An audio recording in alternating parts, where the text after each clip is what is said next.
রাজ্যে কি আবারও বড় শিক্ষক নিয়োগের সম্ভাবনা তৈরি হচ্ছে? নবান্ন সূত্রে সামনে এসেছে গুরুত্বপূর্ণ তথ্য, যা লক্ষ লক্ষ চাকরিপ্রার্থীর মধ্যে নতুন করে আশার সঞ্চার করেছে। সূত্রের খবর, পশ্চিমবঙ্গ সরকারের বিভিন্ন দফতরে কতগুলি পদ দীর্ঘদিন ধরে শূন্য রয়েছে তার বিস্তারিত তালিকা চেয়ে পাঠিয়েছিল নবান্ন। সেই তালিকা রাজ্য সচিবালয়ে জমা পড়ার পর দেখা যাচ্ছে শুধুমাত্র শিক্ষাক্ষেত্রেই প্রায় ৫৫,০০০ শিক্ষক পদ এখনও শূন্য রয়েছে। এই শূন্য পদের মধ্যে রয়েছে প্রাথমিক, উচ্চ প্রাথমিক, নবম দশম, একাদশ দ্বাদশ এবং এসএলএসটি এর বিভিন্ন পদ। দীর্ঘদিন ধরে নিয়োগ প্রক্রিয়া আটকে থাকায় বহু স্কুলে শিক্ষক সংকট দেখা দিয়েছে বলে জানা যাচ্ছে। নবান্ন সূত্রে আরও খবর, শিক্ষা ব্যবস্থার স্বাভাবিক গতি ফেরাতে এবং স্কুলগুলিতে শিক্ষক ঘাটতি কমাতে আগামী দিনে নিয়ম মেনে ও স্বচ্ছতার ভিত্তিতে এই শূন্যপদগুলি পূরণের উদ্যোগ নেওয়া হতে পারে।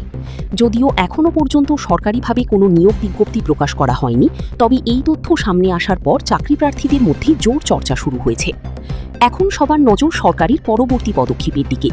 কবে নিয়োগ বিজ্ঞপ্তি প্রকাশ হবে, কত পদে নিয়োগ হবে এবং কিভাবে নিয়োগ প্রক্রিয়া এগোবে, সেই সব প্রশ্নের উত্তর পাওয়ার অপেক্ষায় রয়েছেন হাজার হাজার চাকরিপ্রার্থী। এই বিষয়ে নতুন কোনো বড় আপডেট সামনে এলেই সবার আগে আপনাদের জানিয়ে দেবে নিউজ ইপপ।